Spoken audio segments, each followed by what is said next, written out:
Okay, കേൾക്കുന്നില്ലേ?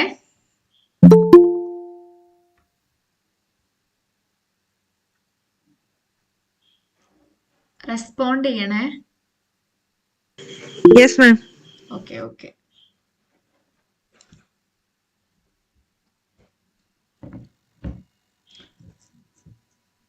Okay, അപ്പൊ നമുക്ക് സ്റ്റാർട്ട് ചെയ്യാം. ഞാൻ ജസ്റ്റ് സ്ക്രീൻ ഒന്ന് ഷെയർ ചെയ്യാം. അപ്പൊ ഇന്നലത്തെ ക്വസ്റ്റ്യൻസ് ഒക്കെ എല്ലാരും 20 ക്വസ്റ്റ്യൻസ് നോക്കിയോ? ഒന്നുകൂടെയൊക്കെ ചെയ്ത് നോക്കിയോ? Yes ma'am. ഓക്കെ, ക്ലിയർ ആണോ? അതെ. ഓക്കെ, നമുക്കിന്ന് അടുത്ത 20 ക്വസ്റ്റ്യൻസ് നോക്കാം. ഓക്കെ,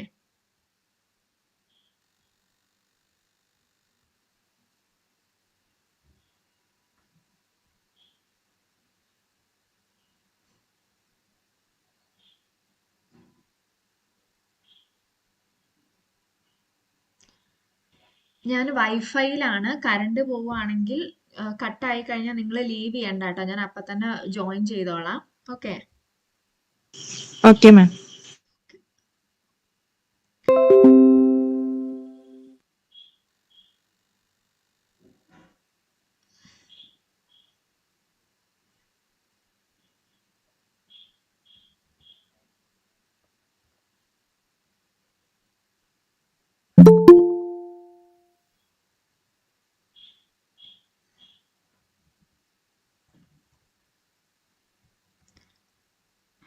ട്വന്റി വരെ ഡിസ്കസ് ചെയ്തു. 21 തൊട്ടല്ലേ?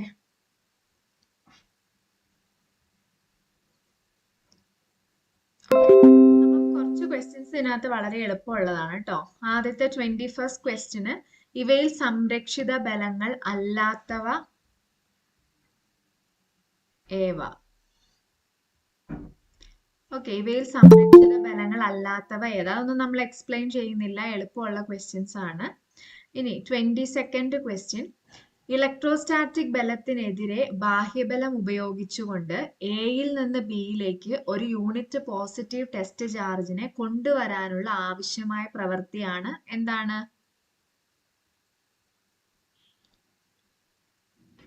Electrostatic potential. Okay, electrostatic potential. ഇനി തുല്യവും വിപരീതമായ രണ്ട് ചാർജുകൾ ഒരു ചെറിയ അകലത്തിൽ ജോഡിയായി സ്ഥിതി ചെയ്യുന്ന സംവിധാനമാണ്. എളുപ്പമുള്ള ക്വസ്റ്റ്യൻസ് ആണ്. Electric dipole. ഇനി ഇതേപോലെ തന്നെ ആയിരിക്കും നിങ്ങളുടെ HSA എക്സാം കേട്ടോ. HSA എക്സാമിനകത്ത് എപ്പോഴും നമുക്ക് തരുന്ന, അപ്പൊ ഫിസിക്സിൽ നിന്ന് വരുന്ന 40 ക്വസ്റ്റ്യനും ടഫുള്ള ക്വസ്റ്റ്യൻ ആയിരിക്കില്ല. അതുകൊണ്ടാണ് പറയുന്നത് ഈ ടഫുള്ള ക്വസ്റ്റ്യൻ ആക്ച്വലി റാങ്ക് ഡിറ്റർമൈനിങ് ആയിട്ടുള്ള ക്വസ്റ്റ്യൻസ്. അപ്പൊ അത് എല്ലാവർക്കും എല്ലാം ഒരേപോലെ കിട്ടിക്കോണമെന്നില്ല. പക്ഷെ ഇപ്പൊ നമ്മൾ ഡിസ്കസ് ചെയ്യുന്ന കൂട്ട് ക്വസ്റ്റ്യൻസ് നിങ്ങളുടെ എക്സാമിന് ഉണ്ടായിരിക്കും. ഇപ്പൊ ഒരു എക്സാം എടുത്തു കഴിഞ്ഞാൽ അതിൽ 40 മാർക്കാണെങ്കിൽ 40ഉം ടഫ്നെസ്സോട് കൂടി നമുക്കൊരു എക്സാം ഇടാൻ പറ്റില്ല. കാരണം ആ ടൈം ഫ്രെയിമിൽ ചെയ്യണം. അങ്ങനത്തെ കാര്യങ്ങളൊക്കെ വരുമ്പോൾ എല്ലാം പ്രോബ്ലമാറ്റിക് ആയിട്ടും അല്ലെങ്കിൽ ട്വിസ്റ്റഡ് ആയിട്ടുള്ള ക്വസ്റ്റ്യൻസ് ആയിരിക്കില്ല. ഒരു വളരെ 10ൽ താഴെ നമ്പർ ഓഫ് ക്വസ്റ്റ്യൻസ്, ഇപ്പൊ 40ൽ ഒരു 10ൽ താഴെ നമ്പർ ഓഫ് ക്വസ്റ്റ്യൻസ് അങ്ങനെ ഉണ്ടാവുള്ളൂ. ബാക്കി 30 ക്വസ്റ്റ്യന് നിങ്ങൾക്ക് കിട്ടിയിരിക്കണം. അതാണ് ഈ PSC എക്സാംസിന്റെ കാര്യം. ഇനി ആ 30ന് പ്ലസ് വരുന്ന ഓരോ ക്വസ്റ്റ്യനും നിങ്ങളുടെ റാങ്ക് ഡിറ്റർമൈനിങ് ആയിട്ടുള്ള ക്വസ്റ്റ്യൻ ആയിരിക്കും. ഓക്കെ,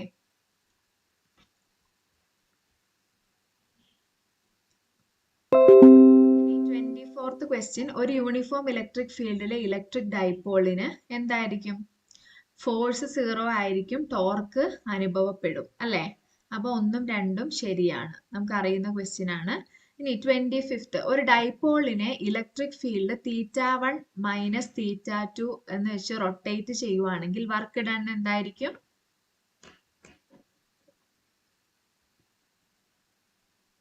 എന്തായിരിക്കും നിങ്ങൾ പറയൂ?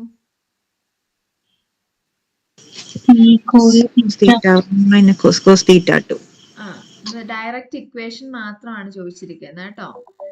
PE cos θ1 minus cos θ2. അപ്പം ഇതുമായി ബന്ധപ്പെട്ട് ഞാൻ എക്സാമിന് ചോദിച്ചൊരു ക്വസ്റ്റ്യൻ ഉണ്ട്. അത് നമുക്ക് ജസ്റ്റ് ഒന്ന് വർക്ക്ഔട്ട് ചെയ്യാം. മുൻപ് എക്സാമുകൾക്ക് ചോദിച്ചിട്ടുള്ളത് ക്വസ്റ്റ്യൻ ഇതാണ്. കാണുന്നില്ലേ?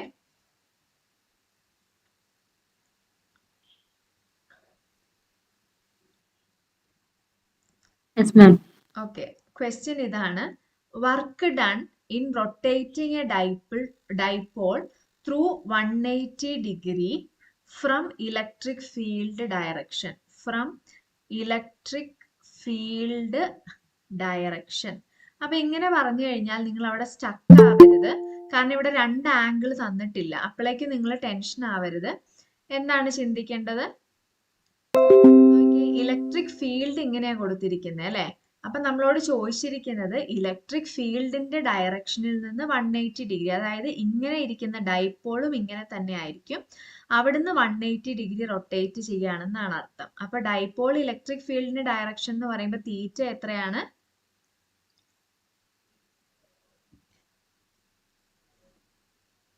എത്രയാണ് തീറ്റ വരിക? നിങ്ങൾ തന്നെ പറയണം കേട്ടോ.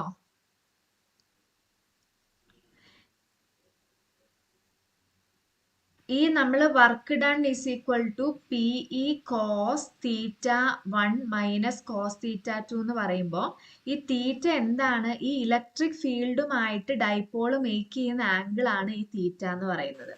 സീറോ ആണോ? ആ, സീറോ ആണ്. ഇലക്ട്രിക് ഫീൽഡിന്റെ അതേ ഡയറക്ഷനിലാണ് ഡൈപോൾ എന്ന് പറഞ്ഞു കഴിഞ്ഞാൽ എന്തായിരിക്കും? ആ ആംഗിൾ സീറോ ആയിരിക്കും. ഇനി അതിനെ റൊട്ടേറ്റ് ചെയ്ത് 180 കൊണ്ടേ നിർത്തി എന്ന് പറഞ്ഞു കഴിഞ്ഞാൽ തീറ്റ 2 180 ആണ്. റൊട്ടേറ്റ് ചെയ്ത് 90 ഡിഗ്രിയിൽ കൊണ്ടേ വെച്ചു എന്ന് പറഞ്ഞാൽ തീറ്റ 2 180 ആണ്. ഇനി ചിലപ്പോൾ പറയും ഏതെങ്കിലും ഒരു ആംഗിളിൽ നിന്ന്, അപ്പൊ 30 ഡിഗ്രി നിൽക്കുന്നതിൽ നിന്ന് അതിനെ ഇന്നതിലേക്ക് കൊണ്ടുപോയി എന്ന് പറയുമ്പോൾ ഈ തന്നിരിക്കുന്ന ആംഗിൾ എന്താണോ അത് സബ്സ്റ്റിറ്റ്യൂട്ട് ചെയ്യാം. അപ്പൊ ഇവിടെ ഇക്വേഷൻ വരുന്നത് PE ഇൻറ്റു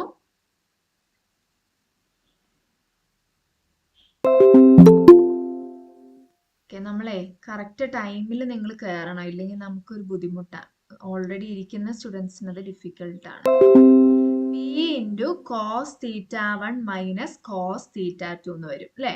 അപ്പൊ അങ്ങനെയാകുമ്പോ എങ്ങനെ വരും? PE കോസ് തീറ്റ 1 0, കോസ് 0 എന്താണ്? 1 മൈനസ് കോസ് തീറ്റ 2 180 ഡിഗ്രി ആണ്. അപ്പൊ കോസ് 180 എന്താ? -1.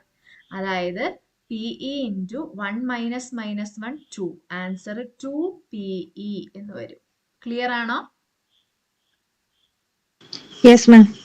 ഓക്കെ, എളുപ്പമുള്ള ക്വസ്റ്റ്യൻ ആണ്, പക്ഷെ നിങ്ങൾ ആ ആംഗിളിന്റെ കാര്യത്തിൽ കൺഫ്യൂസ്ഡ് ആയിപ്പോയത്. From the direction of electric field എന്ന് ചോദിച്ചു കഴിഞ്ഞാൽ 0 ഡിഗ്രി എന്നാണെന്ന് നിങ്ങൾക്ക് എടുക്കാൻ പറ്റണം.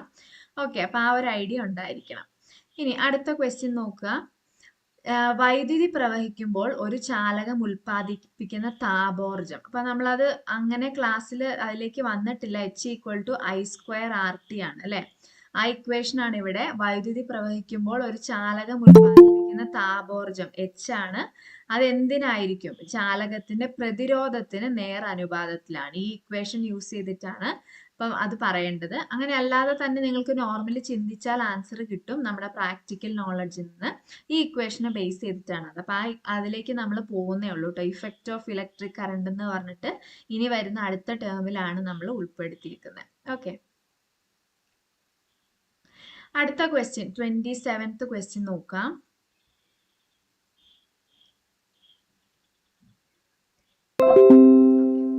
രണ്ട് മിനിറ്റ് സമയം 30 കുളൂം ചാർജ് ഒരു സർക്യൂട്ടിലൂടെ പ്രവഹിക്കുന്നുവെങ്കിൽ പ്രവാഹ തീവ്രത എത്ര ആംപിയർ ആയിരിക്കും? ഡാഷ് ആംപിയർ എന്നാണ് ഉദ്ദേശിച്ചത്. അപ്പൊ I=Q/T എന്ന ഇക്വേഷൻ ഇത് നിർബന്ധമായിട്ടും അറിഞ്ഞിരിക്കണം.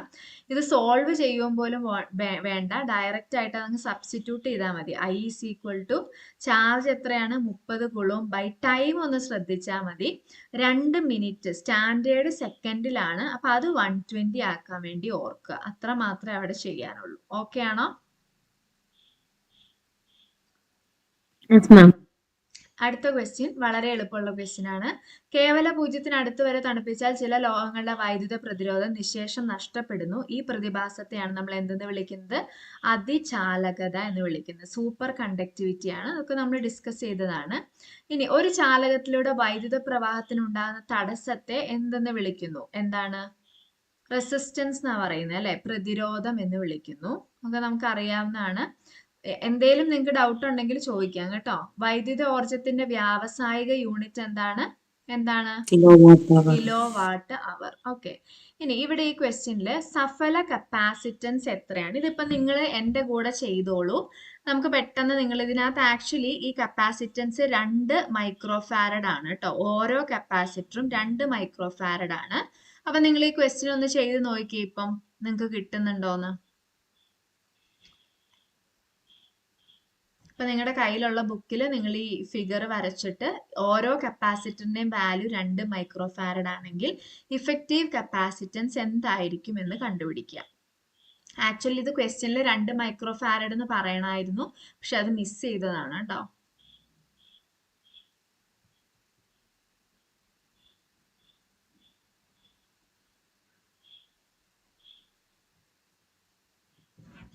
ഒരു മിനിറ്റ് സമയം തരാം.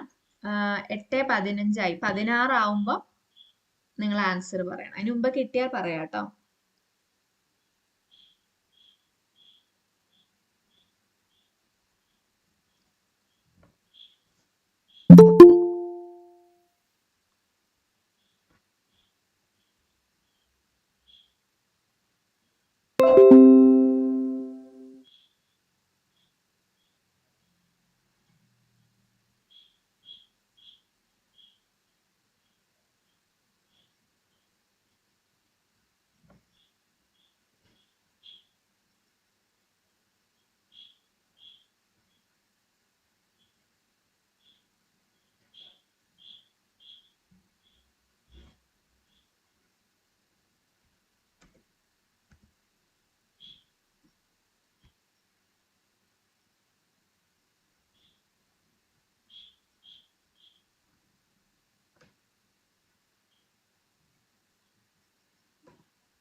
നിങ്ങൾക്ക് ലൈവ് ക്ലാസ് റെക്കോർഡഡ് ആയിട്ട് തരുമ്പം നിങ്ങൾ ലൈവിൽ കയറാതിരിക്കരുത്.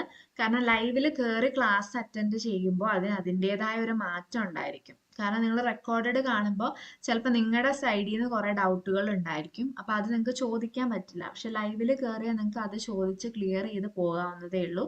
അപ്പം രണ്ടും രണ്ട് ഇഫക്റ്റ് ആണ്. അപ്പോൾ അത് മനസ്സിലാക്കുക. റെക്കോർഡ് ക്ലാസ് തരുന്നത് നിങ്ങളൊരു അവസരമായിട്ട് എടുക്കരുത്. പ്രത്യേകിച്ച് എന്തെങ്കിലും ഇഷ്യൂ ഒക്കെ ഉള്ളവർക്ക് ഓക്കെ, അല്ലാത്തവർ മാക്സിമം ലൈവ് വിളിച്ചാൽ ലൈവില് തന്നെ കയറണം കേട്ടോ.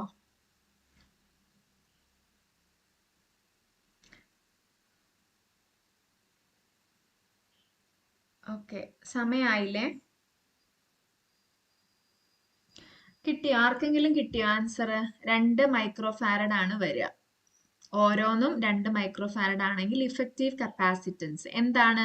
എളുപ്പമാണ്. Capacitor in series, capacitor in parallel എന്നുള്ള കൺസെപ്റ്റ് ആണ് യൂസ് ചെയ്യേണ്ടത്. കിട്ടിയോ ആർക്കെങ്കിലും? ഇല്ല ടീച്ചർ, 9 ആ വന്നത്. ഈ ഡയഗണലിലുള്ള 2 കപ്പാസിറ്റർ സീരീസിലല്ലേ? അത് നമുക്ക് ഡിസ്കസ് ചെയ്യാം ഇപ്പൊ. ഓക്കെ, അവിടെയാണ് നിങ്ങൾക്ക് പ്രശ്നം വരുള്ളൂ. അപ്പൊ ഈ 2 കപ്പാസിറ്റർ എന്താ? അതെന്തുകൊണ്ടാണ് നിങ്ങൾ അങ്ങനെ പറഞ്ഞത്, പാരലൽ ആണെന്ന് പറഞ്ഞത്?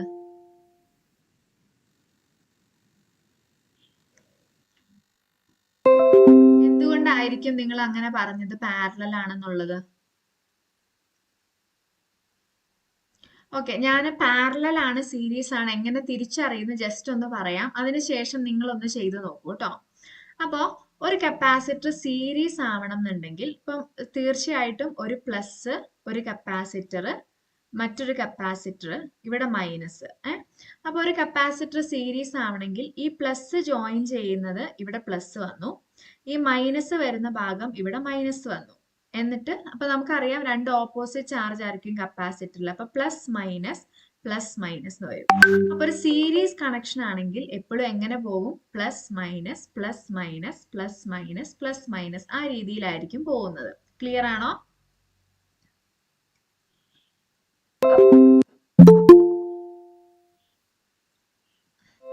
ക്ലിയർ ആണോ? ഈ ഒരു കൺസെപ്റ്റ് ക്ലിയർ ആണോ? ഓക്കെ, ഇനി പാരലൽ ആണെങ്കിൽ എന്താണ് സംഭവിക്കുന്നത്? ഇതിപ്പോ ഒരു പാരലൽ കണക്ഷൻ ആണെന്ന് വിചാരിക്കുക.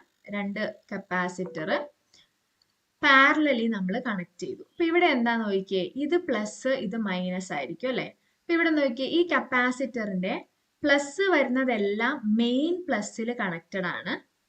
കണ്ടോ? ഈ 2 കപ്പാസിറ്ററിന്റെയും പ്ലസ് ഒരു കണക്ഷനാണ് കിടക്കുന്നത്. ഇനി ഇവിടെ മൈനസ് വരുമ്പോൾ ഈ മൈനസിന്റെ ഭാഗം വരുന്നതെല്ലാം ഒരു മെയിൻ മൈനസിലേക്ക്, ഒരു അതായത് നെഗറ്റീവ് ചാർജിലേക്ക് കണക്റ്റഡ് ആയിരിക്കും. അപ്പൊ ഇതാണ് പാരലൽ ആണോ അല്ലേന്ന് നിങ്ങൾ തിരിച്ചറിയാൻ വേണ്ടി നിങ്ങൾ നോക്കേണ്ട കാര്യം. ഓക്കെ, അപ്പൊ ഇനി അങ്ങനെ വെച്ചിട്ട് ഇതൊന്ന് നോക്കിയേ. ഇതിപ്പം തീർച്ചയായിട്ടും നിങ്ങൾക്ക് ഇത് പ്ലസും ഇത് മൈനസ് ആയിട്ടും എടുത്തു കഴിഞ്ഞാൽ ഈ രണ്ട് കപ്പാസിറ്ററുകളും ഇതിനോട് സീരീസ് ആയിരിക്കോ പാരലൽ ആയിരിക്കോ?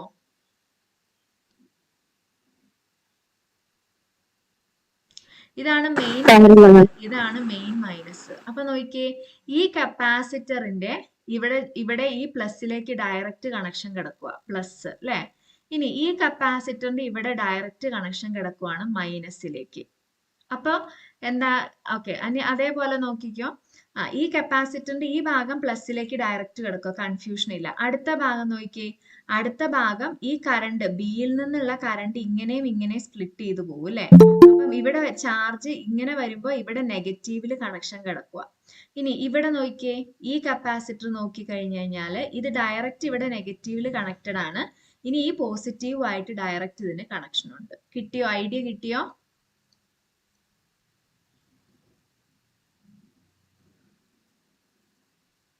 ഒന്നുകൂടെ പറയോ? ഒരു സെക്കൻഡേ.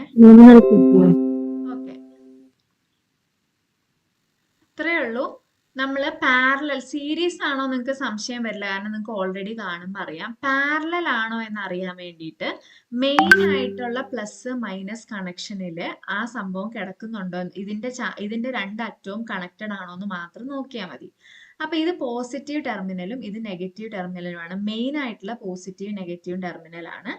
അപ്പൊ ഈ കപ്പാസിറ്റർ ഈ കണക്ഷനില് പാരലൽ ആയിട്ടാണോ സീരീസ് ആയിട്ടാണോ നമുക്ക് അറിയണം. അപ്പൊ നമ്മൾ നോക്കുവാണ്. ഇപ്പൊ നോക്കിക്കേ, ഇത് എ എന്ന് പറയുന്ന ഒരു പോസിറ്റീവ് ആയിട്ടുള്ള ടെർമിനൽ ആണ്. അപ്പൊ ഇതിന്റെ പോസിറ്റീവ് സൈൻ ഇങ്ങോട്ടേക്കും സ്പ്ലിറ്റ് ചെയ്യും, ഇങ്ങോട്ടേക്കും സ്പ്ലിറ്റ് ചെയ്യും, നിങ്ങൾക്ക് അറിയാലോ.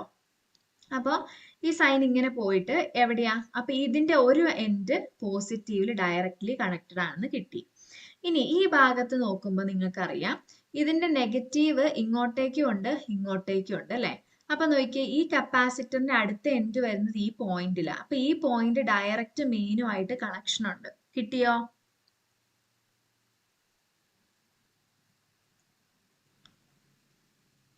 മനസ്സിലായോ? കിട്ടിയില്ലേ? ഇനി അതേപോലെ ഈ കപ്പാസിറ്റർ എടുത്തുമ്പോൾ നോക്കിയേ, ഈ പ്ലസ് ആയിട്ട് ഡയറക്റ്റ് ഇവിടെ കണക്ഷൻ വരുന്നുണ്ട്. അപ്പൊ ഇത് പ്ലസ് ആയിട്ട് വന്നു.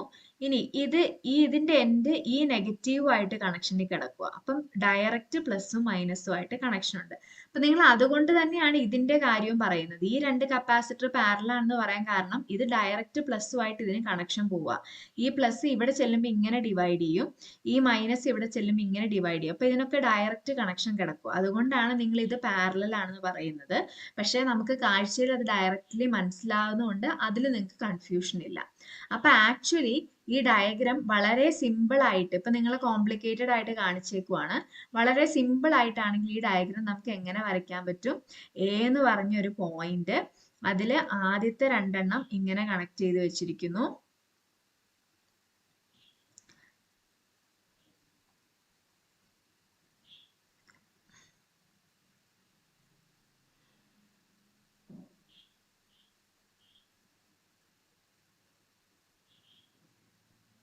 ഇത് താഴെ മുകളിലും, അതിൽ കൺഫ്യൂഷൻ ഒന്നുമില്ലല്ലോ. പിന്നെ നടുക്ക് വരുന്നതും ഇതേപോലെ ഡയറക്റ്റ്ലി കണക്റ്റഡ് ആയിട്ടുള്ള രണ്ട് സംഭവങ്ങളാണ്. ഈ ഒരു കണക്ഷൻ ആണ് ഇവർ കാണിച്ചു വെച്ചിരിക്കുന്നത്. അത് സീരീസ് ആണോ പാരലൽ ആണോ നമ്മൾ കൺഫ്യൂഷൻ അടുപ്പിക്കാൻ വേണ്ടിയിട്ടാണ് ഈ രീതിയിൽ ഡയഗ്രാം കൊടുക്കുന്നത്. അപ്പൊ ഇത്രയേ ഉള്ളൂ. 2 മൈക്രോ ഫാരഡ് ഉള്ള 6 കപ്പാസിറ്റർ ഉണ്ട്. കപ്പാസിറ്റർ കണക്റ്റഡ് പാരലൽ ആണെങ്കിൽ എങ്ങനെ വരും? C equal to C1 plus C2 plus C3 അങ്ങനെയല്ലേ പോവുക.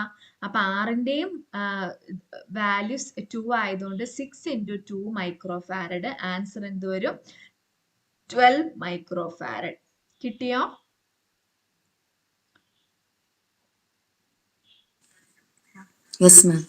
ഓക്കെ, എല്ലാവർക്കും ക്ലിയർ അല്ലേ? ക്ലിയർ ആണ് മാം. ഓക്കെ, ഇനി അടുത്തൊരു ക്വസ്റ്റ്യൻ. ഒരു ചാലകത്തിലെ ചാർജ് വിതരണം ശ്രദ്ധിക്കുക. സിഗ്മ എന്നിവിടെ കാണിച്ചിരിക്കുന്ന ചാർജ് ഡെൻസിറ്റി ആണ്. ചിത്രത്തിൽ നിന്നും ആൻസർ കണ്ടെത്തുക. അപ്പോൾ നിങ്ങൾ ഇങ്ങനത്തെ ക്വസ്റ്റ്യനുകളൊക്കെ എക്സ്പെക്ട് ചെയ്യാം കേട്ടോ. ഇത് നമ്മൾ ഒരു പഠിച്ചേക്കുന്ന ഒരു തിയറിനെ ബേസ് ചെയ്തിട്ടുള്ള ക്വസ്റ്റ്യൻ. എന്താണ് ആ തിയറി എന്ന് പറയാൻ പറ്റുമോ നിങ്ങൾക്ക്? പോയിന്റ് എഡ്ജില് ചാർജിന്റെ ഡെൻസിറ്റി കൂടുതലായിരിക്കും. അതെ, കൊറോണ ഡിസ്ചാർജ്. അതെ അതെ, അത് തന്നെയാണ് സംഭവം. അപ്പൊ എന്തായിരിക്കും ആൻസർ വരുന്നത്? ഏറ്റവും ഷാർപ്പുള്ള പോയിന്റ് 2 ആണ് അല്ലെ? അപ്പൊ 2-ലായിരിക്കും ഏറ്റവും കൂടുതൽ ഡെൻസിറ്റി. അതിനുശേഷം എവിടെ വരും? കുറച്ചും കൂടെ പോയിന്റഡ് ആയിട്ടിരിക്കുന്ന 1 അല്ലേ? 1 വരും. അതിനുശേഷമാണ് 3 ഇത്രയും ഫ്ലാറ്റ് ആയിട്ട് കിടക്കുന്നതാണ്. അപ്പൊ 3. അപ്പൊ ആൻസർ ഏത് വരും? ഓപ്ഷൻ ഡി ആണ് റൈറ്റ് ആൻസർ. ക്ലിയർ ആണോ? അപ്പൊ നമ്മള് ഇവിടെ എന്താ കാണിക്കുന്നത്? നമ്മളൊരു തിയറി പഠിച്ചിട്ട് അതുമായിട്ട് ഇരുന്ന് ഡയറക്റ്റ് സ്റ്റേറ്റ്മെന്റ് നോക്കി ഇരിക്കുകയല്ല. ഈ രീതിയിൽ വരുമ്പം ആ ഒരു കൺസെപ്റ്റിലേക്ക് നമുക്ക് പോവാൻ പറ്റണം. ഓക്കെ, അവിടെയാണ് നമ്മുടെ ഇത്. അപ്പൊ എങ്ങനെയാ നമ്മുടെ ബുദ്ധി അങ്ങനെ പ്രവർത്തിക്കുള്ളൂ? എങ്ങനെയാണെങ്കിലേ പ്രവർത്തിക്കുള്ളൂ? നമ്മൾ മാക്സിമം ക്വസ്റ്റ്യൻസ് വർക്ക്ഔട്ട് ചെയ്താലേ പറ്റുള്ളൂ. ഓക്കെ, അടുത്ത ക്വസ്റ്റ്യൻ. തന്നിരിക്കുന്ന വീറ്റ്സ്റ്റോൺ നെറ്റ്വർക്ക് സർക്യൂട്ടിൽ തന്നിരിക്കുന്ന വീറ്റ്സ്റ്റോൺ തന്നിരിക്കുന്ന വീറ്റ്സ്റ്റോൺ നെറ്റ്വർക്ക് സർക്യൂട്ടിലെ കറണ്ട് കണക്കാക്കുക. ഇതിന്റെ കറണ്ട് നമുക്ക് കണക്കാക്കണം. എങ്ങനെയാണ് കറണ്ട് കാൽക്കുലേറ്റ് ചെയ്യണം? എങ്ങനെയാ കാൽക്കുലേറ്റ് ചെയ്യുന്നേ?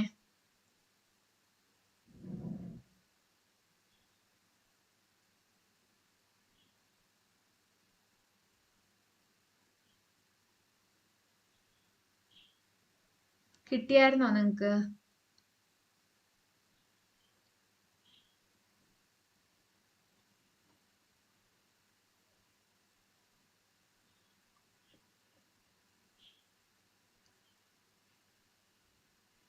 കിട്ടിയോ? ഇതിൽ എന്താ ഐഡിയ നോക്കിയേ. ഇത് നിങ്ങൾ ഈ ഇങ്ങനത്തെ ഒരു ഫിഗർ വരുമ്പോൾ നമ്മൾ എന്താ വീറ്റ്സ്റ്റോൺ നെറ്റ്വർക്ക് ആണെന്ന് ഓൾറെഡി തന്നിട്ടുണ്ട്. ഞാൻ ജസ്റ്റ് അത് പവർ പോയിന്റിലേക്ക് ഇടാം.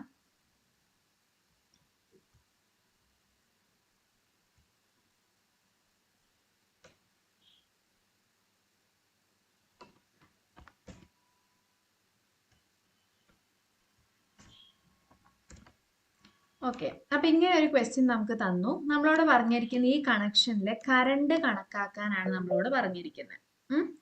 അപ്പൊ നോക്കിക്കേ. അപ്പൊ ഇത് കാൽക്കുലേറ്റ് ചെയ്യുന്ന സമയത്ത് നോക്കുക, ആദ്യം വീറ്റ്സ്റ്റോൺ ബ്രിഡ്ജ് ആണെങ്കിൽ നിങ്ങൾ ഒറ്റ കാര്യം ചെക്ക് ചെയ്യണം. വീറ്റ്സ്റ്റോൺ ബ്രിഡ്ജ് ആണെങ്കിൽ ഇത് ബാലൻസ്ഡ് ആണോ എന്ന് ചെക്ക് ചെയ്യണം. നിങ്ങൾക്ക് ബാലൻസ്ഡ് ആവുന്ന ക്വസ്റ്റ്യനെ വരുള്ളൂ. അപ്പൊ എന്നാലും എന്താണ് ബാലൻസ്ഡ് ആണോ എന്ന് ചെക്ക് ചെയ്യുക. അപ്പൊ എങ്ങനെയാ ചെക്ക് ചെയ്യുന്നത്? ഈ വിങ് അല്ലെ 4/2 എന്ന് പറയുന്ന റേഷ്യോ ഈക്വൽ ടു 8/4. ഈ റേഷ്യോ സെയിം ആവണം. അപ്പൊ ഇവിടെ 2:2 ആണ്.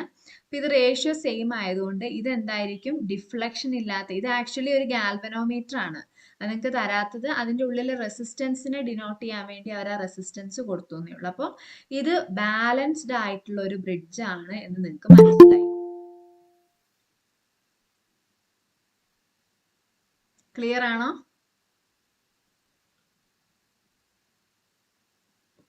അപ്പൊ അങ്ങനെ ആകുന്ന സമയത്ത് ഇത് ബാലൻസ്ഡ് ആണെങ്കിൽ നമ്മൾ പിന്നെ ഈ നടുക്കത്തെ റെസിസ്റ്റൻസിനെ കണക്കാക്കേണ്ട കാര്യമില്ല. അതിനു വേണ്ടിയാണ് നമ്മൾ ഇത് ബാലൻസ്ഡ് ആണോ അല്ലയോ എന്ന് ചെക്ക് ചെയ്യുന്നത്. അപ്പൊ അങ്ങനെയാണെങ്കിൽ നമുക്ക് ഇതിനെ അങ്ങ് ഷോർട്ട് ചെയ്യാം. അതായത് ഇതിനെ ഒഴിവാക്കാം നമ്മുടെ കാൽക്കുലേഷനിൽ നിന്ന്, ബാലൻസ്ഡ് ആണെങ്കിൽ മാത്രം. അപ്പൊ ബാലൻസ്ഡ് അല്ലാത്ത സിറ്റുവേഷനുകൾ വരുമ്പം അത് നമ്മൾ വേറെ രീതിയിലൊക്കെയാണ് ചെയ്യുക. അതിലേക്കൊന്നും നമ്മൾ പോകണ്ട. എപ്പോഴും നിങ്ങൾക്ക് ഈ രീതിയിലായിരിക്കും. അതിന് നമ്മൾ പഠിക്കുന്ന സെക്ഷനിൽ വരും എങ്ങനെയാണ് അല്ലാത്തത് കാൽക്കുലേറ്റ് ചെയ്യാന്ന്. അപ്പൊ നിങ്ങൾ ഇത് മനസ്സിലാക്കുക. റേഷ്യോ ചെക്ക് ചെയ്യുക. റേഷ്യോ സെയിം ആണെങ്കിൽ ഈ വീറ്റ്സ്റ്റോൺ ബ്രിഡ്ജ് ബാലൻസ്ഡ് ആണ്. ബാലൻസ്ഡ് ആണെങ്കിൽ ഗാൽവനോമീറ്റർ സീറോ ഡിഫ്ലക്ഷൻ കാണിക്കുന്നു എന്നർത്ഥം. സീറോ ഡിഫ്ലക്ഷൻ കാണിക്കുക എന്ന് പറഞ്ഞാൽ അതിലൂടെ വരുന്ന കറണ്ട് സീറോ ആയിരിക്കും എന്നർത്ഥം. അതുകൊണ്ടാണ് നമ്മൾ പിന്നെ അതിനെ കണക്കാക്കാത്തത് കേട്ടോ. അപ്പൊ ഇത് ഓക്കെ ആയി. ഇത്രയും മനസ്സിലായോ? ഓക്കെ, ഇനി നമ്മുടെ ക്വസ്റ്റ്യൻ എന്താ? എന്ത് കാണാനായിരുന്നു ക്വസ്റ്റ്യൻ? കറണ്ട് കണക്കാക്കാനാണ് ക്വസ്റ്റ്യൻ. അപ്പൊ ഐ ആണ് കാൽക്കുലേറ്റ് ചെയ്യേണ്ടത്. അപ്പൊ V = IR എന്നുള്ള ഇക്വേഷൻ അറിയാം. I = V/R. ഇനി നിങ്ങൾ നോക്കിക്കേ, ഈ രണ്ട് റെസിസ്റ്റേഴ്സും എന്താണ്? എന്ത് കണക്ഷനിൽ പെടുന്നതാണ്? കണ്ടോ, കോമൺ പോയിന്റിലൂടെ വരുന്നത് അല്ലെ? അപ്പൊ ഈ രണ്ട് റെസിസ്റ്റേഴ്സും സീരീസ് ആണ് അല്ലെ? ഈ രണ്ട് റെസിസ്റ്റേഴ്സും സീരീസ് ആണ്. ക്ലിയർ ആണോ?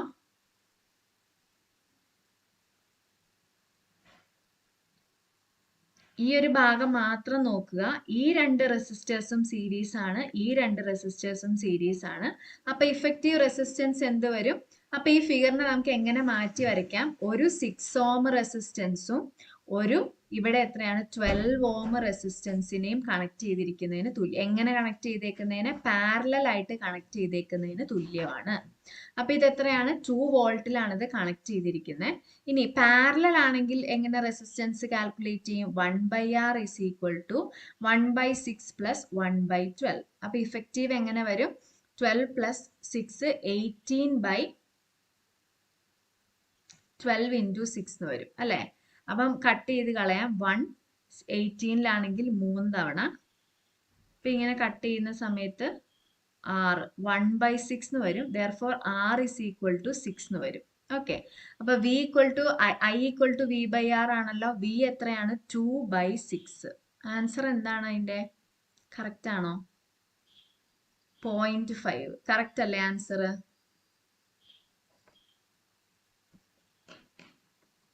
മനസ്സിലായോ?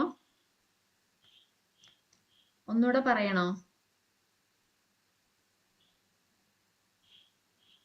വേണം ഇപ്പൊ. ആ, ഓക്കെ ഓക്കെ, ഇപ്പൊ പറയാം കേട്ടോ. നിങ്ങൾ ഇതൊന്നും കേട്ട് ടെൻഷൻ അടിക്കണ്ട കേട്ടോ. പ്രത്യേകിച്ച് കെമിസ്ട്രി സ്റ്റുഡൻസ് ഇത് കണ്ട് പേടിക്കണ്ട.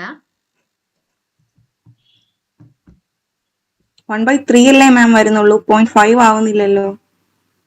നോക്കട്ടെ. മാം 1/6 കാൽക്കുലേഷൻ ചെയ്തത് തെറ്റിപ്പോയി കിട്ടുന്നേ. ആ ഡിവൈഡ് ചെയ്ത തെറ്റി അല്ലേ? അതെ.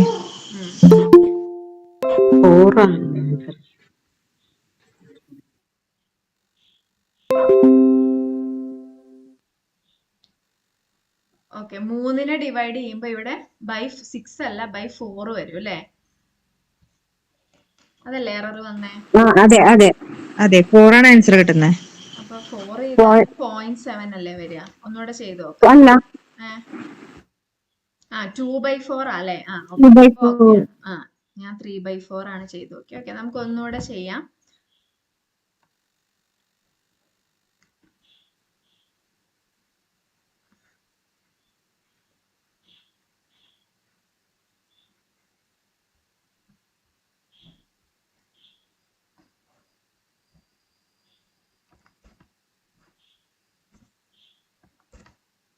ഓക്കെ, ഇതാണ് നമ്മുടെ ക്വസ്റ്റ്യൻ. നമ്മളോട് ചോദിച്ചിരിക്കുന്നത് കറണ്ട് എത്രയാണ് ഈ സർക്യൂട്ടിൽ നിന്നാണ്.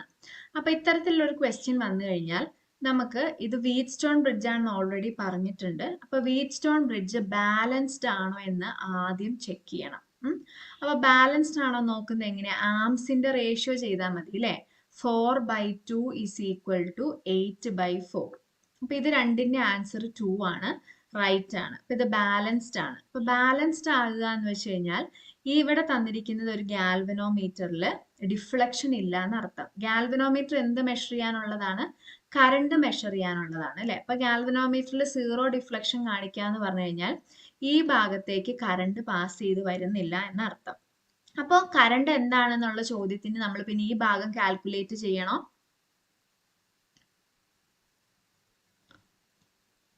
പറയൂ, നിങ്ങൾ തന്നെ പറ. വേണ്ട മാം, വേണ്ട. അപ്പൊ ആ ഒരു ഐഡിയ ക്ലിയർ ആയി എന്ന് വിചാരിക്കുന്നു. ഇനി അടുത്തത് ചെയ്യേണ്ടത്, അപ്പൊ അങ്ങനെയാണെങ്കിൽ പിന്നെ ബാക്കിയുള്ള റെസിസ്റ്റൻസിലൂടെ കടന്നു പോകുന്ന കറണ്ട് ആണ് നമ്മുടെ കൺസേൺ. അപ്പൊ അതെങ്ങനെ കണ്ടുപിടിക്കും? നമ്മുടെ നോർമലി ചെയ്യുന്ന പോലെ I is equal to V/R ആണ് കാൽക്കുലേറ്റ് ചെയ്യേണ്ടത്. അപ്പോ ഇവിടെ 2 ഓം പ്ലസ് 4 ഓം ഈ രണ്ട് റെസിസ്റ്റൻസുകളും സീരീസിലാണ്. അപ്പൊ ഇവിടെ എത്ര വരും? 2 + 4 + 2 6 ഓം വരും. അപ്പൊ നമ്മൾ ഈ ഫിഗറിനെ മാറ്റി വരയ്ക്കുമ്പോൾ എങ്ങനെ വരയ്ക്കാൻ പറ്റും? ഒരു 6 ഓം ഉള്ള റെസിസ്റ്റൻസ് ഇഫക്റ്റീവ് റെസിസ്റ്റൻസ് ആണ് കേട്ടോ. 4ഉം 2ഉം കൂട്ടി 6. അപ്പൊ നമ്മൾ ഒരു 6 ഓം റെസിസ്റ്റൻസ് വെക്കുന്നതിന് തുല്യമാണ് ഈ രണ്ടും. ഇനി അതേപോലെ ഇവിടെ 8 ഓമും 4 ഓമും ഈ രണ്ട് റെസിസ്റ്റൻസിന്റെ ഇഫക്റ്റീവ് റെസിസ്റ്റൻസ് എന്ന് പറയുന്നത് എത്രയാണ്? 8ഉം 4ഉം 12 ഓം, 12 ഓം. ഓക്കെ, അപ്പൊ ഈ ഒരു സംഭവത്തിന് രണ്ടിനെയും പാരലലിൽ കണക്ട് ചെയ്തേക്കുന്നതിന് തുല്യമാണ് ഈ പറയുന്ന ഇമേജ്. ഇത്രയും ക്ലിയർ ആണോ?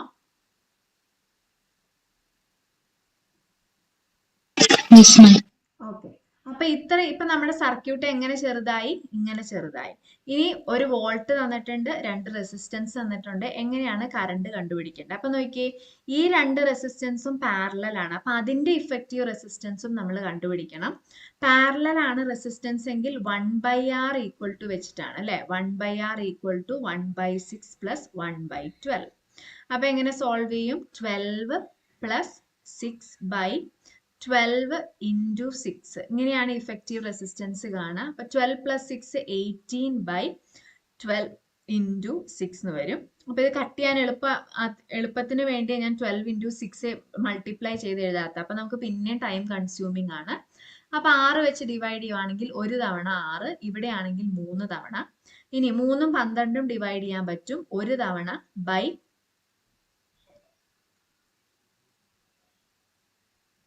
4 അല്ലേ? കറക്റ്റ് അല്ലേ?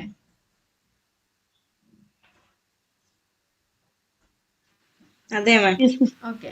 അപ്പൊ 1/R ഈക്വൽ ടു 1/4 ആണ്. അപ്പൊ R ഈക്വൽ ടു 4 എന്ന് കിട്ടും. നമ്മുടെ ക്വസ്റ്റ്യൻ എന്താണ്?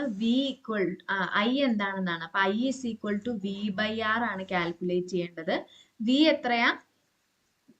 2 വോൾട്ട് ആണ് തന്നിട്ടുള്ളത്. അപ്പൊ 2 ടോട്ടൽ റെസിസ്റ്റൻസ് ഇപ്പൊ നിലവിൽ 6 ആണ്. അപ്പൊ 2/4 എന്ന് പറയുമ്പോൾ എത്രയാ? 0.5 ആംപിയർ ആയിരിക്കും കറണ്ട് വരിക. ക്ലിയർ ആണോ? ഓക്കെ, അത്രേ ഉള്ളൂ. എളുപ്പമുള്ള ക്വസ്റ്റ്യൻ ആയിരുന്നു. പക്ഷെ നമുക്ക് ഒരു ഐഡിയ ക്ലിക്ക് ചെയ്യണമെന്ന് മാത്രമേ ഉള്ളൂ കേട്ടോ.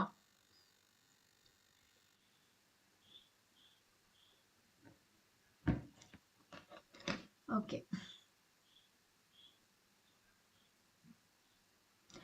അടുത്തൊരു ക്വസ്റ്റ്യൻ ആണ്. 49 ഓം പ്രതിരോധമുള്ള ഒരു ഗാൽവനോമീറ്റർ മെയിൻ കറണ്ടിന്റെ ഒരു ഗാൽവനോമീറ്ററിൽ മെയിൻ കറണ്ടിന്റെ 2% കടന്നു പോകണമെങ്കിൽ ഷണ്ട് പ്രതിരോധം എത്രയായിരിക്കും? അപ്പൊ നിങ്ങൾ എന്താ പറയാ, ബുദ്ധിമുട്ടായിട്ട് ഫീൽ ചെയ്യുന്ന ഒരു ടെൻഷൻ ആവണ്ട. ഇത് എന്തുകൊണ്ടാണ് ഇങ്ങനെ ഇട്ടേന്ന് ചോദിച്ചു കഴിഞ്ഞാൽ, നിങ്ങൾ എല്ലാവരും ഒരു ഉഴപ്പം മട്ടിൽ പഠിച്ചുകൊണ്ടിരിക്കുകയായിരുന്നു. കാരണം ഫോളോ അപ്പ് ചെയ്യുന്ന സമയത്ത് നമുക്ക് വളരെ വ്യക്തമായിട്ട് മനസ്സിലായി നിങ്ങൾ അങ്ങനെ ഒരു നോട്ടിഫിക്കേഷൻ വരാത്തത് കൊണ്ടായിരിക്കാം. ആ ഒരു ചൂടിലല്ല ക്ലാസ് പോകുന്നത്. ധാരാളം പേർക്ക് ക്ലാസ്സുകൾ പെൻഡിങ് ആണെന്ന് മനസ്സിലായി. അപ്പോൾ നിങ്ങളുടെ ഉള്ളിൽ ഒരു ലാഘവത ഉണ്ടാവും. അത് മാറ്റാൻ വേണ്ടിയിട്ടാണ് കുറച്ച് ഡിഫിക്കൽട്ട് ആയിട്ടുള്ള ക്വസ്റ്റ്യൻസ് ഇട്ടത്. നിങ്ങൾക്ക് വർക്ക് ചെയ്യാൻ വേണം എന്നുള്ളതുകൊണ്ട്. അപ്പം ഞാൻ വളരെ സിമ്പിൾ ആയിട്ടുള്ള ക്വസ്റ്റ്യൻ ഇട്ട് കഴിഞ്ഞാൽ ഫിസിക്സ് മെയിൻ എടുത്തവർ അതൊരു അഡ്വാൻറ്റേജ് ആയിട്ട് എടുത്തിട്ട് എന്ത് ചെയ്യും? ഫിസിക്സ് പിന്നെ നോക്കാതിരിക്കും. അപ്പം ഇതാവുമ്പോൾ ഫിസിക്സ് ആണെങ്കിലും കെമിസ്ട്രി ആണെങ്കിലും അത്യാവശ്യം നല്ല ടച്ചിൽ നിൽക്കുന്നവർക്ക് മാത്രമേ കിട്ടുള്ളൂ. അങ്ങനെ ആ ടച്ചിൽ നിങ്ങൾ മെയിൻറ്റെയിൻ ചെയ്താലേ നിങ്ങൾക്ക് എക്സാമിന് ചെയ്യുള്ളൂ. അപ്പോൾ ഇത്രയും ടഫായിട്ടുള്ള ക്വസ്റ്റ്യൻ ഒന്നും നമ്മൾ എക്സ്പെക്ട് ചെയ്യുന്നില്ല. എങ്കിൽ കൂടി നമ്മൾ ഇത്തരം ക്വസ്റ്റ്യൻസ് പ്രിപ്പയർ ചെയ്തേക്കുക. 1 or 2 ഈ 10 ക്വസ്റ്റ്യനിൽ ഒരു ചെറിയ നമ്പർ ഓഫ് ക്വസ്റ്റ്യൻസ് ഇതുപോലെ ടഫ് ആയിരിക്കും തീർച്ചയായിട്ടും. അല്ലാത്ത ക്വസ്റ്റ്യൻ ഒന്നും ഇങ്ങനെ വരില്ല. എന്നാൽ കൂടി നിങ്ങൾ ഇതൊക്കെ പ്രാക്ടീസ് ചെയ്ത് വെച്ചു. ഓക്കെ,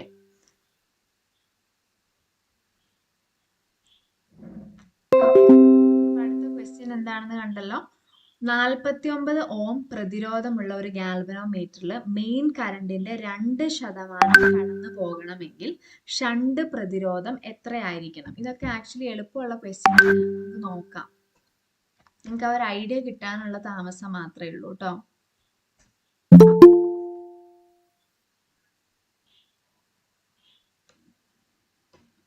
ഓക്കെ, അപ്പൊ ഷണ്ട് റെസിസ്റ്റൻസിന്റെ ഇക്വേഷൻ എന്താ? അതെല്ലാരും പഠിച്ചു വെച്ചിട്ടില്ലേ? IgG divided by I minus IG. I minus IG കഴിഞ്ഞോ? Into G. ഇൻറ്റു RG അല്ലേ? റെസിസ്റ്റൻസ് ഓഫ് ഗാൽവനോമീറ്റർ അല്ലേ? ഓക്കെ, G ആണ് നിങ്ങൾ ഗാൽവനോമീറ്ററിന് എടുത്തെങ്കിൽ ഓക്കെ, അങ്ങനെ ഇൻറ്റു G.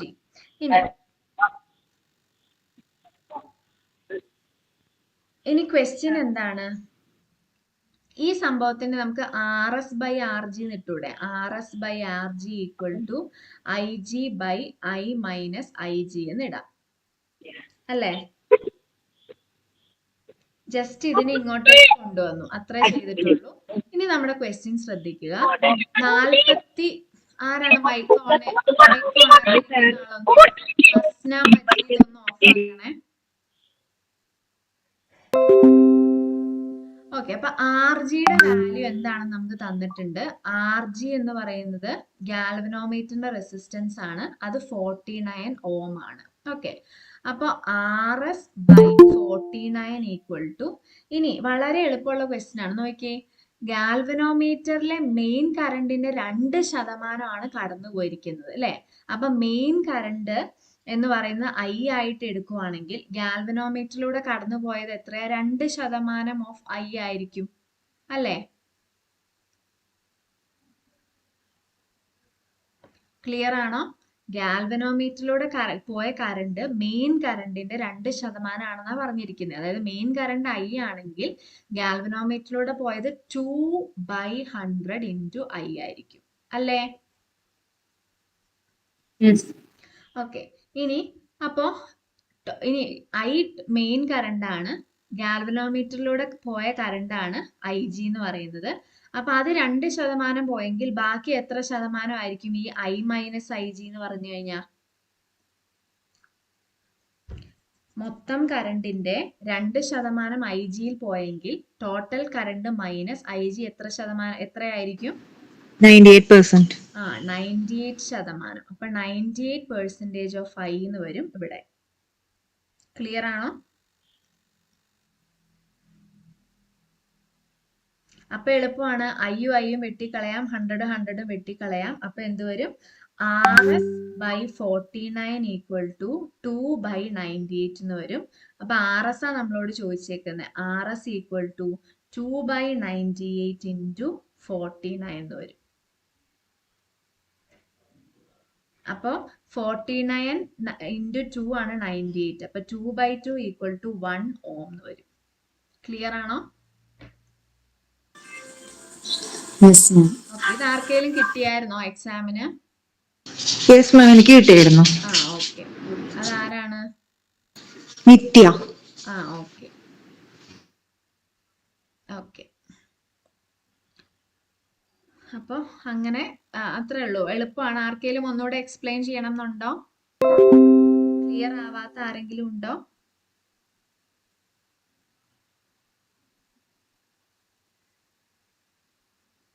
അടുത്ത ക്വസ്റ്റ്യനിലേക്ക് പോട്ടെ.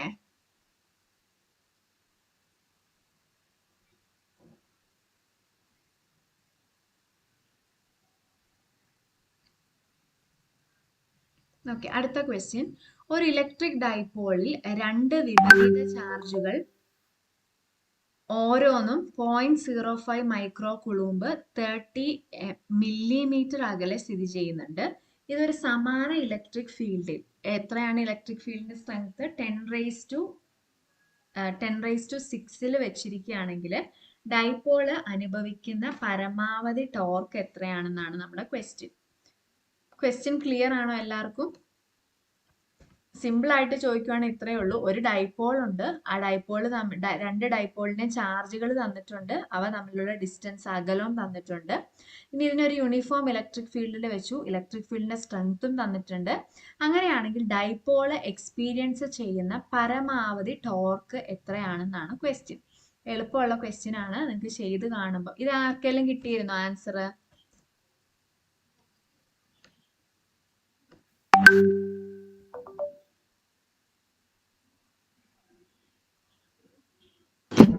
ഇല്ല മാം, എനിക്ക് കിട്ടിയത് 3 ആണ്. 3 ഇൻറ്റു ആണ് കിട്ടിയത്. ഓക്കെ, നമുക്ക് നോക്കാം എങ്ങനെയാ ചെയ്യാൻ നോക്കാം കേട്ടോ.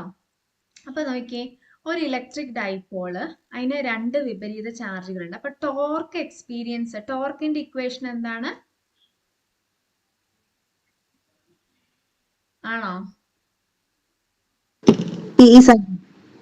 പി ക്രോസ് ഇ, അല്ലെങ്കിൽ എന്ത് വരും? പി ഇ സൈൻ തീറ്റ അല്ലേ? അപ്പോ ഇലക്ട്രിക് ഫീൽഡിന്റെ സ്ട്രെങ്ത് ഇവിടെ തന്നിട്ടുണ്ട്. 2a into q. 2a into q എന്ന് പറയുന്നത് എന്താ? ഇതിപ്പോ ഒരു ഡൈപോൾ ആണെങ്കിൽ ആ ഡൈപോളിന്റെ സെന്റർ ഇവിടെ നിന്ന് ഇങ്ങോട്ടുള്ള ദൂരം a ആണ്, ഇവിടെ നിന്ന് ഇങ്ങോട്ടുള്ള ദൂരം a ആണെങ്കിൽ ഈ ഡിസ്റ്റൻസ് ആണ് 2a എന്ന് പറയുന്നത് അല്ലേ? ഓക്കെ, അപ്പൊ പിയുടെ ഇക്വേഷൻ ആണ്, പി എന്ന് പറഞ്ഞാൽ എന്താണ്? ചാർജ് ഇൻറ്റു സെപ്പറേഷൻ ആണ് അല്ലെ? സെപ്പറേഷൻ ഡിസ്റ്റൻസ് അപ്പൊ ആ ഡിസ്റ്റൻസ് ഹാഫ് ഡിസ്റ്റൻസിലാണ് തന്നിരിക്കുന്നെങ്കിൽ നമ്മൾ 2a കാണണം. മൊത്തം സെപ്പറേഷൻ തന്നിരിക്കുന്നെങ്കിൽ ചാർജ് ഇൻറ്റു ഡിസ്റ്റൻസ് ഇട്ടാൽ മതി. ഓക്കെ, അപ്പൊ അതാണ്. അപ്പൊ torque is equal to P cross E. P cross ഇനെ എങ്ങനെ എഴുതാം? പി ഇ സൈൻ തീറ്റ എന്ന് എഴുതാം. അതിനകത്ത് പിയുടെ വാല്യൂ ഇപ്പൊ നിങ്ങൾക്ക് കിട്ടി, ക്യൂ ഇൻറ്റു ഡി ആണ്. അതായത് ചാർജ് ഇൻറ്റു ഡിസ്റ്റൻസ് ആണ് ചെയ്യുന്നത്. ഓക്കെ, അപ്പോൾ ചാർജ് എത്രയാണ്? 0.05 ഇൻറ്റു 10⁻⁻6 ചെയ്യണം. മൈക്രോ കുളൂമ്പിലുള്ളതൊക്കെ സ്റ്റാൻഡേർഡിലേക്ക് മാറ്റണം. ഇൻറ്റു എത്ര? ഡിസ്റ്റൻസ്. ഡിസ്റ്റൻസ് എത്ര? 30 mm ആ തന്നിരിക്കുന്നത്. അതിന് മില്ലിമീറ്ററിലേക്ക് മില്ലിമീറ്ററിനെ മീറ്ററിലേക്ക് മാറ്റണം. 10⁻⁻3. കിട്ടിയോ? പിയുടെ വാല്യൂ കിട്ടിയോ? മാം അത് എന്തുകൊണ്ടാണ് ഡി മാത്രം എടുത്തതെന്നൊന്നുകൂടി പറയാവോ? മനസ്സിലായില്ല. 2a എടുക്കാണ്ട് എം ജസ്റ്റ് ആ വാല്യൂ മാത്രം എന്തെടുത്തെന്ന് പറയാവോ? 2a എടുക്കാത്ത എന്താണോ? എ എന്ന് പറഞ്ഞാൽ എന്താണെന്ന് മനസ്സിലാക്കൂ. മിഡിൽ പോയിന്റിൽ നിന്ന് ഏതെങ്കിലും ഒരു ഡൈപോളിലേക്കുള്ള ദൂരമാണ് എ. മനസ്സിലായോ? Okay okay ma'am.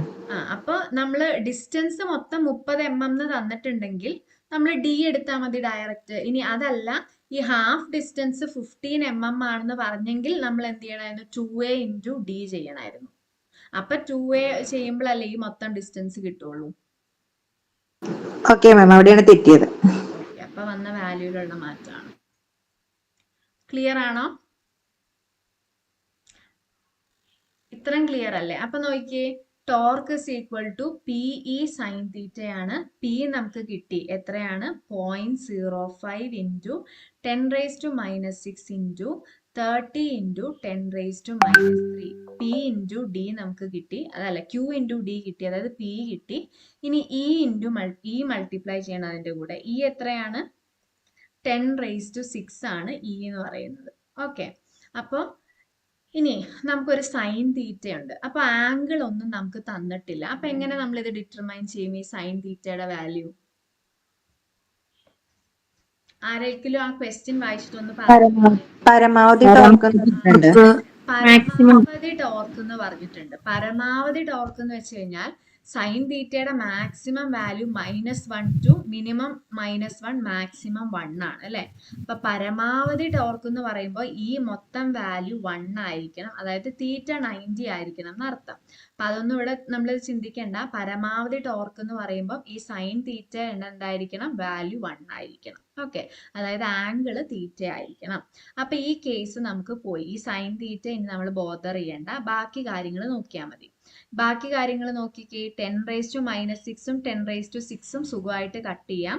ബാക്കിയുള്ളത് 0.05 ഇൻറ്റു 30 ഇൻറ്റു 10⁻⁻3. ഓക്കെ, അപ്പൊ നമ്മുടെ ആൻസർ എന്താണ്?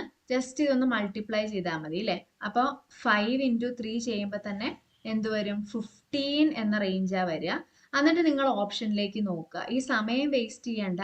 അതിന് നിങ്ങൾ ആ 15 ആണെന്നൊരു ഐഡിയ കിട്ടുമ്പോൾ തന്നെ നിങ്ങൾ ഓപ്ഷനിലേക്ക് നോക്കുക. അപ്പൊ നോക്കുക, ഇവിടെ 1.5 ഇൻറ്റു 10⁻⁻3 ഉണ്ട്, 15 ഇൻറ്റു 10⁻⁻3 ഉണ്ട്. അപ്പൊ ഇനി നിങ്ങൾ പവർ നോക്കുക. പവർ നോക്കുമ്പോൾ എന്താണ്? പവർ നോക്കുമ്പോൾ 15 ഇൻറ്റു 10⁻⁻3 ഉണ്ട്, 1.5 ഇൻറ്റു 10⁻⁻3 ഉണ്ട്. അപ്പൊ എന്തായാലും എന്താ വരുള്ളൂ? 15 അല്ല, കാരണം ഇവിടെ ഓൾറെഡി വേറെ പവർ നമുക്ക് ഡിസ്ട്രിബ്യൂട്ട് ചെയ്ത് കൊടുക്കാനുണ്ട്. അപ്പൊ 1.5 ആയിരിക്കും ആൻസർ. അല്ലാതെ നിങ്ങൾ ഇതിരുന്ന് മൊത്തം കുത്തി കുറിച്ച് ഫൈനൽ ആൻസറിലേക്ക് എത്തിക്കേണ്ട കാര്യം. മനസ്സിലായോ?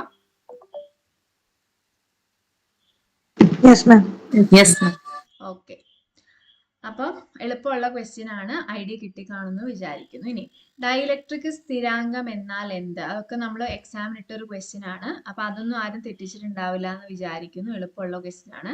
ε0ന്റെ ഡയമെൻഷൻ എന്ത്? അതൊക്കെ നമ്മൾ എക്സാമിന് ഇട്ട ക്വസ്റ്റ്യൻ ആണ്. എളുപ്പമാണ് മനസ്സിലാക്കാൻ. F = 1/4πε0 Q1 Q2/r² ഇട്ട് കൊടുക്കുക. എപ്സിലോണിനെ അങ്ങോട്ട് ഇത് നിങ്ങൾ പഠിച്ചാലും മതി. എപ്സിലോണിനെ മാറ്റിയിട്ട് ഇതിലെല്ലാ ഓപ്ഷനും ഒരുപോലെ അല്ലായിരുന്നു? ഒന്നും മനസ്സിലായില്ല?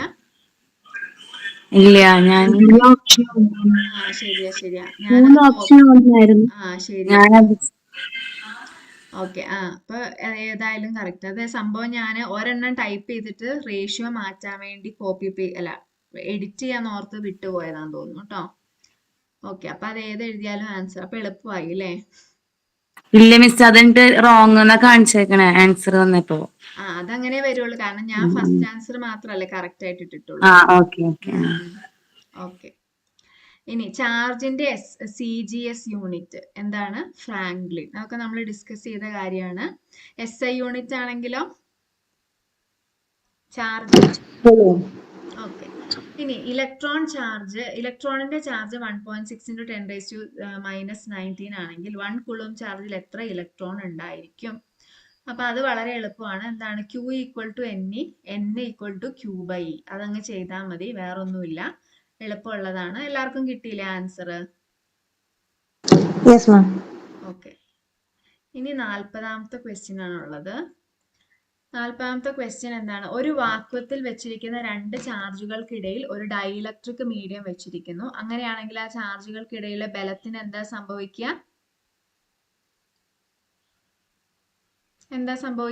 നമ്മൾ എക്സാമിന് ഇട്ട ക്വസ്റ്റ്യൻ ആയിരുന്നല്ലോ. ഡൗട്ട് ഉണ്ടോ എന്താ സംഭവിക്കാന്ന്? ഓക്കെ, അപ്പൊ നോർമലി ഒരു ഫോഴ്സ് എന്തായിരിക്കും? രണ്ട് ചാർജുകൾക്കിടയിൽ Q1 Q2/4πε0 r², അല്ലെ? ഇനി വേറൊരു മീഡിയം കൂടെ വെച്ചിട്ടുണ്ടെങ്കിൽ എന്ത് സംഭവിക്കും? Q1 Q2/4π. ഈ ε0 എന്നുള്ളത് എന്തിലേക്ക് മാറും? ആ മീഡിയത്തിന്റെ എപ്സിലോൺ ആയിട്ട് വരും, അല്ലെ? εr² എന്ന് വരും. അപ്പൊ നമുക്കറിയാം എന്താണ്? ε0 εr ആണ് എപ്സിലോൺ ഓഫ് മീഡിയം, അല്ലെ? അപ്പോ ഇവിടെ എന്ത് സംഭവിക്കും? ഈ എപ്സിലോൺ മീഡിയത്തിനെ മാറ്റി എഴുതുമ്പോൾ Q1 Q2/4π ε0 εr × r² എന്ന് വരും. അപ്പൊ നോക്കിയേ എന്താ സംഭവിക്കാന്ന് ഇനി പറയൂ. ഇത് രണ്ടുമാണ് കേസുകൾ.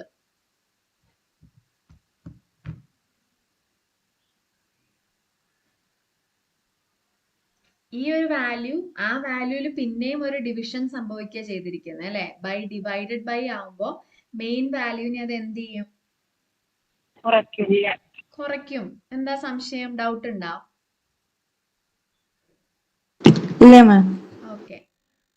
ഓക്കെ, അത്രയാണ് നമ്മുടെ ക്വസ്റ്റ്യൻ. 40 ക്വസ്റ്റ്യൻ ഡിസ്കസ് ചെയ്തെന്ന് തോന്നുന്നു, അല്ലേ? ഓക്കെ, 40 ക്വസ്റ്റ്യൻ നമ്മൾ ഡിസ്കസ് ചെയ്തു. അപ്പൊ നിങ്ങൾക്ക് ഇനി എന്തെങ്കിലും സംശയങ്ങളുണ്ടോ? ഇപ്പൊ നിങ്ങളൊരു ട്രാക്കിലായോ? നിങ്ങൾക്ക് ഇപ്പൊ എക്സാം കഴിഞ്ഞ പിന്നെ പഠിക്കണം എന്നൊരു തോന്നല് വന്നവരുണ്ടോ? അറ്റ്ലീസ്റ്റ് എക്സാമിനെ കൊണ്ട് അതെങ്കിലും ഉപകാരമായിട്ട്. ഞാൻ ഈ സ്ക്രീൻ ഒന്ന് ഷിഫ്റ്റ് ചെയ്തോട്ടെ. ഏതെങ്കിലും ക്വസ്റ്റ്യൻ ഇനി ഡിസ്കസ് ചെയ്യണോ? വേണ്ടല്ലോ. ഓക്കെ അല്ലേ നിങ്ങള്?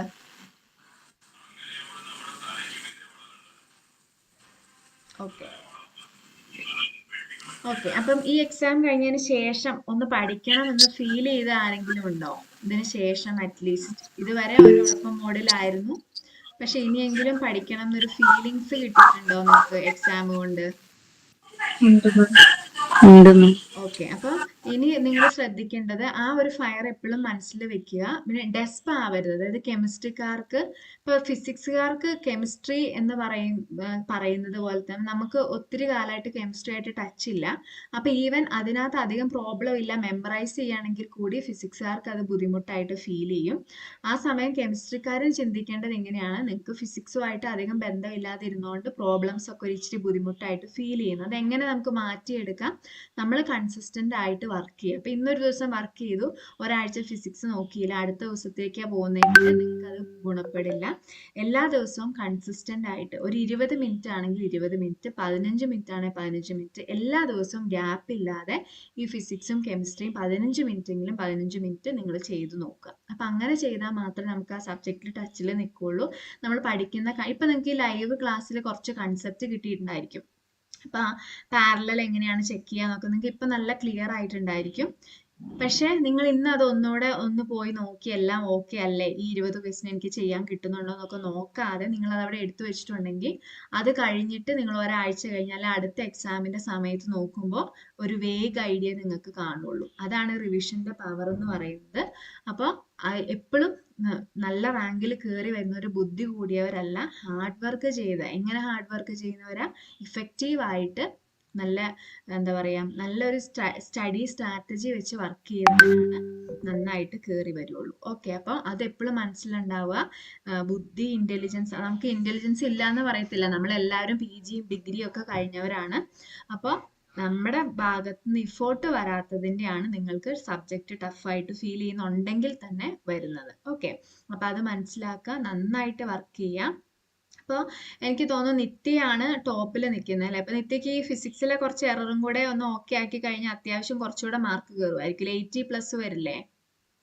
അതെ മാം, ഒരു 3-4 ക്വസ്റ്റ്യൻ കറക്റ്റ് ആയിരുന്നു. Okay okay. അപ്പൊ നിത്യ എങ്ങനെയാ വർക്ക് ചെയ്യുന്നേ?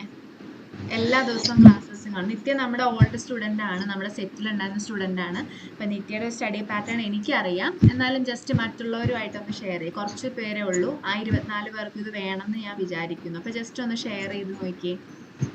ഞാൻ പെൻഡിങ് ഇടാറില്ല ഇതുവരെ. കാര്യം എന്ത് ക്ലാസ് ഉണ്ടെങ്കിലും അന്ന് തന്നെ റെക്കോർഡിംഗ് കണ്ടിട്ട് ഷോർട്ട് നോട്ട് എപ്പോഴായാലും പ്രിപ്പയർ ചെയ്യും.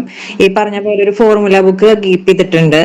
ആ ഫോർമുല ബുക്ക് ഇതുപോലെ ഇടയ്ക്കിടയ്ക്ക് എപ്പോഴെങ്കിലും ഒക്കെ എനിക്ക് രാവിലെ എണീക്കുമ്പോ തന്നെ എന്തെങ്കിലും കാര്യങ്ങളൊക്കെ കഴിഞ്ഞ് കഴിഞ്ഞ് ഇത്തിരി നേരം ഫ്രീ കിട്ടി കഴിഞ്ഞാൽ ഫോർമുല ബുക്ക് എന്നും ചെക്ക് ചെയ്യും. അതുപോലെ എല്ലാ ദിവസവും ഇരുന്ന് പഠിക്കും.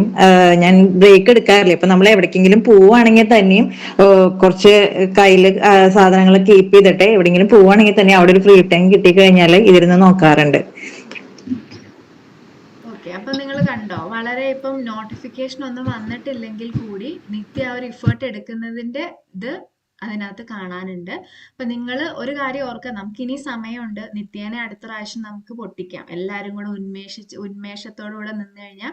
അപ്പൊ ആ ഒരു വാശി നിത്യക്കും ഉണ്ടാകും, നിങ്ങൾക്കും ഉണ്ടായിരിക്കും. അപ്പൊ നിത്യ എന്നല്ല, നമ്മുടെ ഇവിടെ സ്റ്റുഡൻറ്, ഇപ്പൊ ഒത്തിരി പേര് പഠിച്ചവർ എക്സാം അറ്റൻഡ് ചെയ്യാൻ പറ്റാത്തവരൊക്കെ ഉണ്ടായിരിക്കും. അപ്പോൾ എല്ലാവരും നമ്മുടെ ഉള്ളിൽ തന്നെ ഒരു ഹെൽത്തി കോമ്പറ്റീഷൻ മെയിൻറ്റെയിൻ ചെയ്യുക.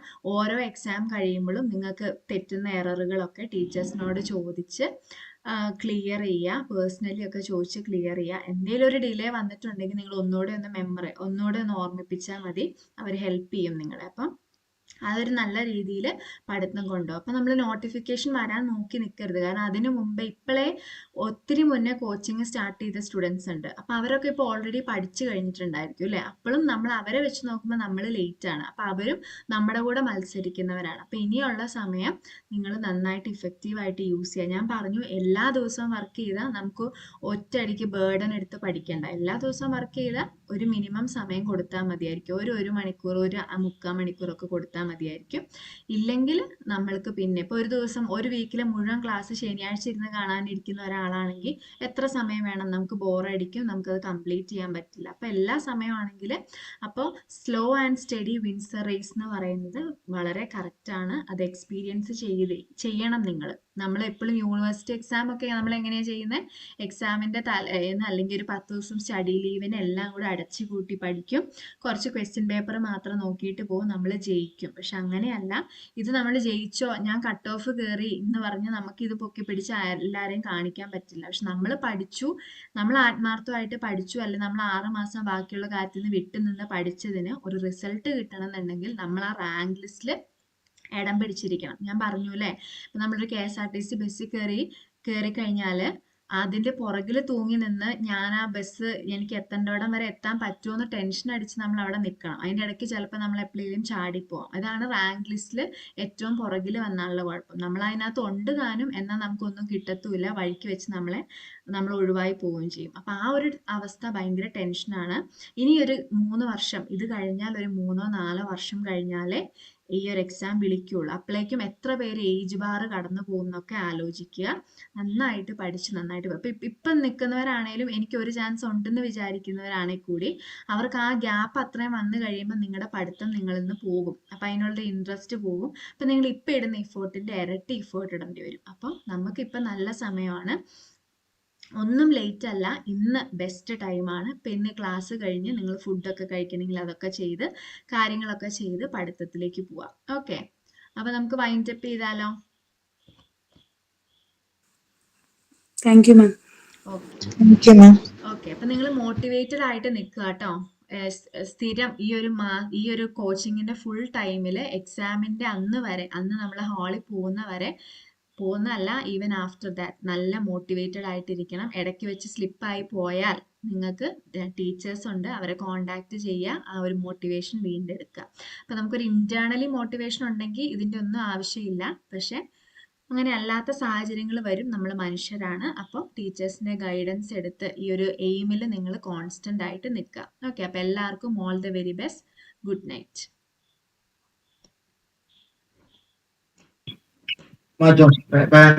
Thank you ma'am. Thank you, ma'am. Thank you ma'am. Okay.